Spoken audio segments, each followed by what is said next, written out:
യോഗ്യത വിസ്തരിച്ച് പറയേണ്ട വല്ല കാര്യമുണ്ടോ? ഇല്ല. അത്രയ്ക്ക് യോഗ്യനായ മഹർഷിയാണ് ചോദിച്ചത്. അതിന് അത്രയ്ക്ക് യോഗ്യനായ ആളോടാണ് ചോദിച്ച ആളും യോഗ്യൻ, കേട്ട ആൾ അതിലേറെ യോഗ്യൻ. ഈ രണ്ട് യോഗ്യന്മാരുടെ സംവാദമാണ് ഇനി നമ്മൾ കേൾക്കാൻ പോണത്. അതിനാണ് ഇപ്പൊ ഇത് എത്ര പറഞ്ഞതില്ല. ഇത്രയൊന്നും പറയണ്ട. നാരദർ അദ്വൈതം ഒന്ന് പോണ ആളാച്ചാൽ നമ്മളൊന്ന് സൂചിപ്പിച്ചു പോയാൽ മതി. പക്ഷെ ഇത്രയും യോഗ്യനായ ഒരാളെ പറയാണ്ട പോയാൽ നമ്മൾ ഈ കേൾക്കണതിനൊരു വിവരം ഇല്ലാതെ പോവും. മനസ്സിലാവുന്നില്ലേ? അപ്പൊ തപസ്വിയായ വാൽമീകി താപസനും ശ്രേഷ്ഠനും സ്വാധ്യായ നിരതനും നല്ലോണം പറഞ്ഞു കൊടുക്കാൻ വിവരമുള്ള ആളും മാത്രല്ല എന്തുകൂടെ ഉണ്ട്, ആത്മജ്ഞാനിയും ആയി ഇരിക്കണേ നാരദ മഹർഷിയോട് ചോദിച്ചു. സംവാദമാണ്. അപ്പൊ ഇപ്പൊ മനസ്സിലായില്ലേ? നാരദ മഹർഷിയോട് വാൽമീകി എന്താ ചോദിച്ചത്? അദ്ദേഹത്തെ കണ്ടപ്പോൾ ചോദിച്ചു എങ്ങനെയെന്നാണെങ്കിലേ, അങ്ങിപ്പോ ലോകം മുഴുവൻ സഞ്ചരിക്കുന്ന ആളാണല്ലോ, അതുകൊണ്ടാണ് ഞാൻ ചോദിക്കുന്നത്. എന്താ വെച്ചാൽ നാരദ മഹർഷിയോട് ചോദിച്ചത് ഈ ഒരു വിശേഷപ്പെട്ട ചോദ്യമാണ്. പറഞ്ഞു, കൊന്നസ്മിൻ സാമ്പ്രതം ലോകേ ഗുണവാൻ കശ്ച വീര്യവാൻ ധർമ്മജ്ഞശ്ച കൃതജ്ഞശ്ച സത്യവാക്യോ ദൃഢവ്രത ചാരിത്രേണ ച കോ യുക്ത. അപ്പോ കുറേ ഉണ്ട്. എങ്ങനെ? സർവഭൂതേഷു കോഹിത വിദ്വാൻ കഃ സമർത്ഥശ്ച കശ്ചൈക പ്രിയദർശന ആത്മവാൻ കോജിത ക്രോധോ ദ്യുതിമാൻ കോനസൂയക കസ്യ ബിഭ്യതി ദേവാശ്ച ജാതരോഷസ്യ സംയുഗേ ഏതദിച്ഛാമ്യഹം ശ്രോതും മുനേ. അതാണ് പരം കൗതൂഹലം ഹി മേ മഹർഷേ ത്വം സമർത്ഥോസി ജ്ഞാതുമേവം വിധം നരം. ഇതാണ് ആ ചോദ്യം. ഇത്രയും ചോദിച്ചു. എന്താ ചോദിച്ചത്? മഹർഷേ, ഞാൻ ചോദിക്കുകയാണ്, കൊന്യസ്മിൻ സാമ്പ്രതം ലോകേ ഗുണവാൻ കശ്ച വീര്യവാൻ. ആദ്യത്തെ ചോദ്യം അത്. സാമ്പ്രതം എന്ന് പറഞ്ഞ അർത്ഥം എന്താ? സാമ്പ്രതം ഇപ്പോ ഈ കാലത്ത്. സാമ്പ്രതം സമ്പ്രതി എന്നൊക്കെ സമ്പ്രതി എന്ന് കേട്ടിട്ടില്ലേ? അത് കേൾക്കാണ്ടിരിക്കില്ല. സമ്പ്രതി ഏതാ? സമ്പ്രതി എന്നും പണ്ട് സംസ്കൃത വാർത്ത ഉണ്ടായിരുന്നോ? ഇതിലിങ്ങനെ പറയും. അത് തുടങ്ങന്നെ സമ്പ്രതി വാർത്ത. ഇതൊന്നിട്ട് കേൾക്കുമ്പോഴേക്ക് തന്നെ നമ്മൾ ആ ചെകിട്ട് പിടിച്ച് കുട്ടിക്ക് എന്ന് പൊട്ടി. അങ്ങനെയാണ് അത് പൊട്ടിയത്. അതിന്റെ ആ തിരിക്കണ സാധനം ഏത്?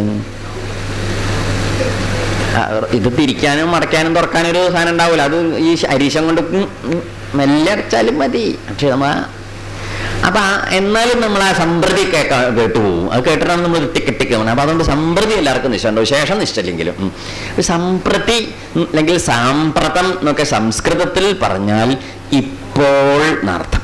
ഇപ്പൊ ഈ സമയം നമ്മളിപ്പോ ഇവിടെ ഇരിക്കുന്ന സമയത്ത് നടക്കണതിന് ഇപ്പോൾ എന്ന് പറയുക.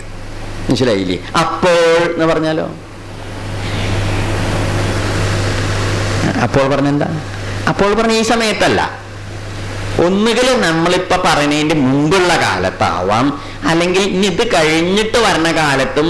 അപ്പോൾ ഇത് ചെയ്യും ചോദിച്ചാൽ ഭാവി കാലത്തായി. അപ്പോൾ ഞാൻ ചെയ്തത് ഭൂതകാലത്തുള്ള കാര്യമാണ്. ഇപ്പൊ ഭൂതകാലത്തിലും ഭാവി കാലത്തിലൊക്കെ അപ്പോൾ ഉണ്ടെങ്കിലും ഇപ്പോൾ എന്തേ ഉള്ളൂ? വർത്തമാനകാലത്തിലല്ല. ഇപ്പോൾ ഈ സമയത്ത് നമ്മൾ ജീവിച്ചിരിക്കുന്ന ഈ സമയത്തെ പറയുമ്പോഴാണ് ഇപ്പോൾ. സാമ്പ്രതം ഇക്കാലത്ത് അസ്മിൻ ലോകെ ഈ ലോകത്തില് ഗുണവാൻ എല്ലാ ഗുണങ്ങളും തികഞ്ഞിട്ട് കശ്ച ആരുണ്ട്? എല്ലാ ഗുണഗണങ്ങളും തികഞ്ഞിട്ട് ഇന്ന് ഈ ലോകത്തിൽ ഒരാൾ ആരുണ്ട് എന്നാ ചോദിച്ചത്. ഏത് വിധത്തില്? ധർമ്മജ്ഞശ്ച ധർമ്മമൊക്കെ നിശ്ചയുള്ള ആള്, കൃതജ്ഞശ്ച നല്ല കൃതജ്ഞതയുള്ള ആള്, സത്യവാക്യ സത്യം മാത്രം ആ സത്യത്തിൽ മാത്രം ഉറപ്പിച്ച ഒരാള്, ദൃഢവ്രത ഉറച്ച സമ്പ്രദായത്തിൽ ഇരിക്കുന്ന ഒരാള്, ചാരിത്രേണച്ച യുക്ത ചാരിത്രം സച്ചരിത്രം സദാചാരനിഷ്ഠയോട് കൂടിയിട്ട് കഴിച്ചു കൂട്ടിയിട്ടുള്ള ഒരാള്. ഈ ചാരിത്രം എന്നൊക്കെ പറയുമ്പോൾ നമ്മൾ സ്ത്രീകൾക്കാ പറയൽ ചാരിത്രശുദ്ധി. പോരാ പുരുഷന്മാർക്കും ഉണ്ട്. അതാ പറഞ്ഞത് ചാരിത്രം ആർക്ക് വേണം? പുരുഷന്മാർക്കും വേണം, സ്ത്രീകൾക്ക് മാത്രം വേണ്ടതല്ല. നമ്മൾ പിന്നെ അങ്ങോട്ട് അടിച്ചേൽപ്പിച്ചതാണത്. അപ്പൊ ചാരിത്രേണച്ച കോയോക്കത സച്ചരിത്രം എന്ന് പറഞ്ഞ് ഒരാളുടെ ചരിത്രം നിർണയിച്ച് ചിന്തിച്ച് വരുമ്പം അപ്പൊ മുമ്പൊക്കെ മഹാമോശമായിട്ട് ഇപ്പം നന്നായാൽ മോശമൊന്നുമല്ല, നല്ല കാര്യം തന്നെയാണ്. പക്ഷെ ഇതങ്ങനെയല്ല. പണ്ടേ നല്ല മട്ടില് നടന്നിട്ടുള്ള ഒരാള്, അന്ന് തൊട്ട് ഇന്നോളം മട്ട് തെറ്റാതെ വന്നയാള്. സർവഭൂതേഷു കോഹിത, എല്ലാ ജീവജാലങ്ങൾക്കും നന്മയുണ്ടാവണം എന്നുള്ളിൽ കണക്കാക്കിയിട്ട് നടന്നൊരു മഹാത്മാവ്. അങ്ങനെയുള്ള ഒരാള്. വിദ്വാൻ, എല്ലാറ്റിലും നല്ല അറിവുള്ള ആള്. സമർത്ഥ, അറിവുള്ളവരുണ്ട്, സാമർഥ്യം ഉണ്ടാവില്ല. സാമ്പാർ ഉണ്ടാക്കാനൊക്കെ നല്ലോണം അറിയാം, പക്ഷെ ഇത് ഉണ്ടാക്കിയ വായിൽ വയ്ക്കാൻ കൊള്ളില്ല. വണ്ടി ഓടിക്കാനൊക്കെ പഠിച്ചേക്കണം, 3-4 ലൈസൻസൊക്കെ കയ്യിലുണ്ട്, പക്ഷെ വണ്ടി അടുക്കളയിൽ ഓടിക്കുന്നല്ലാതെ കണ്ട് റോഡുമ്പിൽ പഠിച്ചിട്ടില്ലേ? എന്തുണ്ട്, വിദ്വാനാണ്. വണ്ടി ഓടിക്കുന്ന കാര്യത്തിൽ വിദ്വാൻച്ച അറിവുള്ള ആളാണ്, പക്ഷെ എന്തില്ല, സമർത്ഥനല്ല. അപ്പൊ വിദ്വാനും ആവണം. എന്തും ആവണം, വിദ്വത്വം പ്രയോഗിക്കാനുള്ള കഴിവിന്റെ പേരാണ് എന്ത്, സമർത്ഥത. അതുള്ള ഒരാള്. സമർത്ഥശ്ച കശ്ച ഏകപ്രിയദർശന, ആരാണ് ഒരേ ഒരാള്, ഏകപ്രിയദർശനൻ. ഏകപ്രിയദർശനൻ, എല്ലാവർക്കും കാണുമ്പോൾ സന്തോഷം ഉണ്ടാവുന്ന ഒരാൾ ആരുണ്ട്? നമുക്ക് ചിലരെയൊക്കെ കാണുമ്പോൾ വലിയ സന്തോഷം, ചിലരെ കണ്ടാൽ പിന്നെ നമുക്ക് വെള്ളം കുടിക്കാൻ തോന്നില്ല. എന്താ കാരണം? അത്രയ്ക്ക് ദേഷ്യ. അങ്ങനെയല്ലേ അത് പതിവ്? ഇതല്ല, എല്ലാവർക്കും ഒരുപോലെ പ്രിയങ്കരനായിട്ട് ഒരാളാരുണ്ട്. അത് വലിയ ബുദ്ധിമുട്ടാണ്. എല്ലാവർക്കും പ്രിയങ്കരനായിട്ട് ഒരുപോലെ പ്രിയങ്കരനായിട്ട് ഉണ്ടാവുക എന്ന് പറയുന്നത്, സർവസമ്മതമായിട്ട് പ്രിയങ്കരനാവുക വല്ല ബുദ്ധിമുട്ടുള്ള കാര്യമാണ്. അങ്ങനെ ഒരാളാരെങ്കിലും ഉണ്ടോന്ന് വെച്ചു. ആത്മവാൻ, നല്ല ആത്മബലമുള്ള ആള്. ജിതക്രോധോ, ക്രോധത്തെയൊക്കെ നല്ല അടക്കി നിർത്താൻ നിശ്ചയുള്ള ആള്. ദ്യുതിമാൻ, നല്ല തിളക്കം ഉള്ള ആള്. തിളക്കം എന്നൊക്കെ പറഞ്ഞാൽ മനസ്സിലാവില്ലേ? എന്താ തിളക്കം? തിളക്കം ചെണ്ട, തിളങ്ങണ പൊടി മുഖത്ത് പറ്റിക്കുക. പിന്നെന്താ തിളക്കം? എപ്പോഴാണ് മുഖം തിളങ്ങുക? നമ്മൾ മുമ്പ് പറഞ്ഞില്ലേ, അതിനെ ഉള്ളു തെളിയുമ്പം മുഖം തെളിയും. അതാണ് ആ തിളക്കം. ആണ് ആ തിളക്കമുള്ള ഒരാള്. കോ അനസൂയക, അനസൂയകൻ, ഒരാളോടും അസൂയ. അസൂയ വെച്ചാൽ ഏതൊരു നന്മ കാണുമ്പോഴും ദോഷം പറയാൻ തോന്നാത്തൊരു മനസ്ഥിതിയുള്ള ഒരാൾ ആരുണ്ട്? എന്നിട്ട് മാത്രല്ല, കസ്യ ബിഭ്യതി ദേവാശ്ച ജാതരോഷസ്യ സംയുഗേ, ഏതൊരുത്തനാണോ ദേഷ്യപ്പെട്ട് യുദ്ധത്തിന് വന്നാൽ ദേവന്മാര് പോലും ഞെട്ടിപ്പോണതാ. ജ്യോതിരുമിട്ടുക്കനാരുണ്ട്. ഇതൊക്കെ കേൾക്കുമ്പോൾ നമ്മൾ വിചാരിക്കും ആളൊരു പാവതാണ്. യുദ്ധത്തിന് പുറപ്പെട്ടാലേ ആളുടെ മുമ്പിൽ ദേവന്മാർക്ക് പോലും നേരെ നിൽക്കാൻ പറ്റില്ല. അങ്ങനെ യോഗ്യനായ ഒരാളാരുണ്ട് ചോദിക്കുകയാണ്.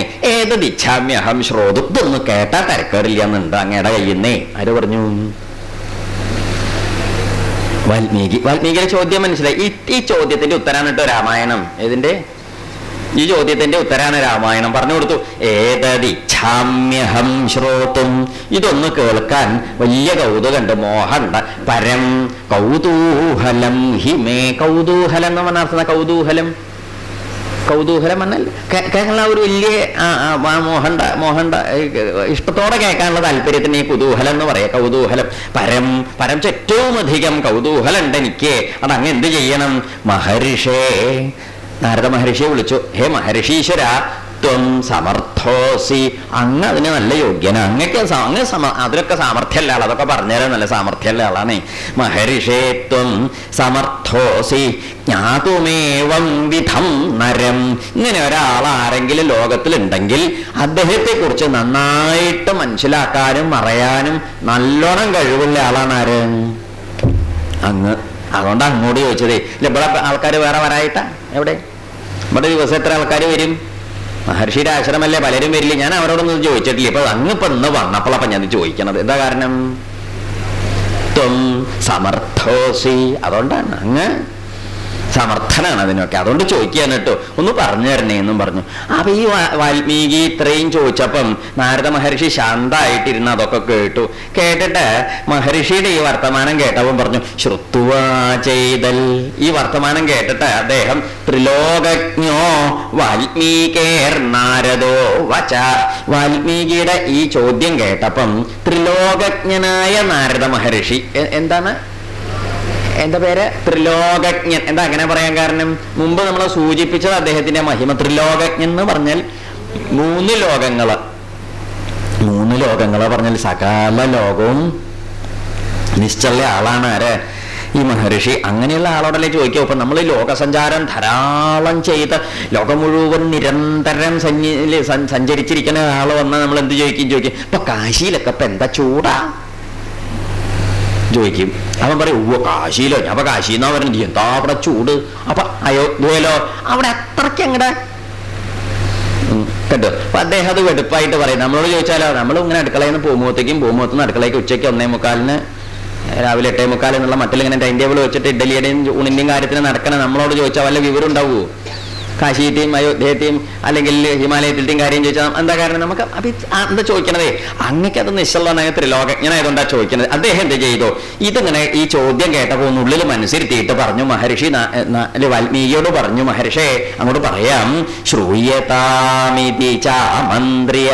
ശ്രൂയത, കേട്ടോളോ ഞാൻ പറയാട്ടോ എന്ന് പറഞ്ഞിട്ട് അദ്ദേഹം പറഞ്ഞു, പ്രഹൃഷ്ടോ വാക്യമബ്രവീത്. പ്രഹൃഷ്ടൻ സന്തുഷ്ടനായിട്ട് മറുപടി പറഞ്ഞു തുടങ്ങി എന്നാ പറഞ്ഞത്. വാൽമീകിയുടെ ഈ ചോദ്യം സന്തുഷ്ടനായിട്ടാ വർത്തമാനം പറഞ്ഞത്. എന്തായിട്ട് സന്തുഷ്ടനായിട്ട് പറയാച്ചെന്തർത്ഥം? സന്തോഷമായിട്ടാ പറഞ്ഞത്, മുഷിഞ്ഞിട്ടൊന്നുമല്ല. നമ്മളിപ്പോ രാവിലെയൊക്കെ വന്ന് ഇനി പോറോന്ന് ചോദിച്ചു, ഇനി പറഞ്ഞു കൊടുക്കാണ്ട, പോകാനും പറ്റില്ല, എൻ്റെ ബസ്സാച്ചപ്പോ പോവും ചെയ്യും, എന്താ ചെയ്യുക? അപ്പൊ നമ്മൾ പറയുമ്പോ എന്തുണ്ടാവില്ല? സന്തോഷം ഉണ്ടാവുമോ? ഇല്ല. ആകെ ഉണ്ടാവുക എന്താണ്? വെപ്രാളം ഉണ്ടാവും. ചോദിച്ച ആളോ പിന്നെ കണ്ടാ മിണ്ടാണ്ടിരിക്കാനുള്ള വകയും ഉണ്ടാവും. ഇതല്ല, വളരെ പഴയ കാലത്ത് മഹർഷിമാർക്കൊന്നും ഇന്നത്തെ മാതിരി നമ്മുടെ എത്ര വെപ്രാളമൊന്നുമില്ല. അവർക്കൊന്നും ഒരു ഉദ്യോഗവും ഇല്ല, എന്നാലും ഒരു വെപ്രാളവും ഇല്ല. നമുക്കും പ്രത്യേകിച്ചൊന്നുമില്ല, എന്നാലും വെപ്രാളത്തിനൊരു കുറവും ഇല്ല. ശരിയല്ലേ? ഇത് വെപ്രാളം അതാണ് മഹർഷിമാരുടെ ശാന്തത. അവർക്കുള്ള ജാതീച്ച ജന്മനുള്ളതാണ്, ശാന്താണ് അവരുടെ. അപ്പൊ അതുകൊണ്ട് സന്തോഷമായിട്ട് പറഞ്ഞു, മഹർഷി കേട്ടോളൂ പറയാം.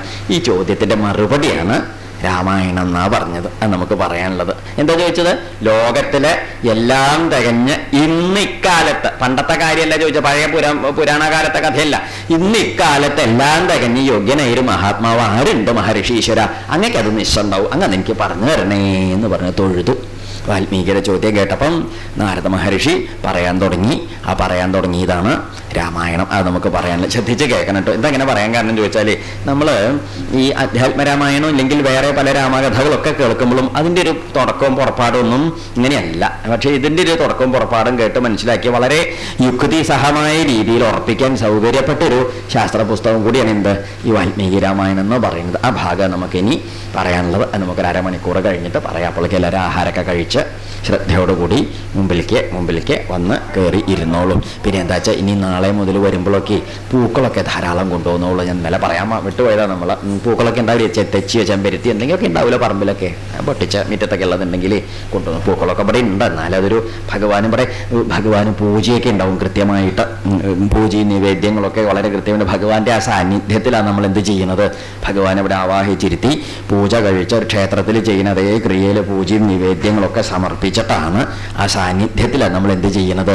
ഈ ഭഗവാന്റെ കഥകൾ വായിക്കുന്നതും അതിൻ്റെ അർത്ഥമൊക്കെ പറയുന്നതും ഒക്കെ അങ്ങനെയാണ്. അപ്പോൾ അതുകൊണ്ട് എല്ലാവരും വന്ന് ഭഗവാനെയൊക്കെ തൊഴുത് നമസ്കരിച്ച്, സജ്ജനങ്ങളെയൊക്കെ തൊഴുത് നമസ്കരിച്ചിട്ട് അതാത് സ്ഥാനത്ത് ഇരുന്ന് ശ്രദ്ധിച്ച് കേൾക്കണം. എന്താ അങ്ങനെ പറയാൻ കാരണം ചോദിച്ചാൽ, ഈ വന്നവരൊക്കെ നമ്മൾ ബഹുമാനിക്കണം എന്ന് പറയാൻ കാരണം എന്താ വെച്ചിട്ടോ, ഭഗവാൻ ഇവിടെ ഇരുന്ന് ഇതൊക്കെ നമ്മൾ അനുഗ്രഹിക്കാൻ ഇരിക്കും പോലെ ഏതെങ്കിലും ഒരു രൂപത്തിൽ അവിടെ ഇരിക്കും ഇത് കേൾക്കാനായിട്ട്. എവിടെ? ഈ കേൾവിക്കാരുടെ കൂട്ടത്തിലുണ്ടാവും ഒരു കസേരയിൽ ഭഗവാനെ. നമുക്ക് മനസ്സിലാവില്ല ആരുടെ രൂപത്തിലാ വന്നത്. ഇപ്പോൾ വടക്കേറ്റ അദ്ദേഹത്തിന്റെ രൂപമാവും, തൽക്കാലം ഒന്ന് കടം വാങ്ങിയതാവും എന്ത്.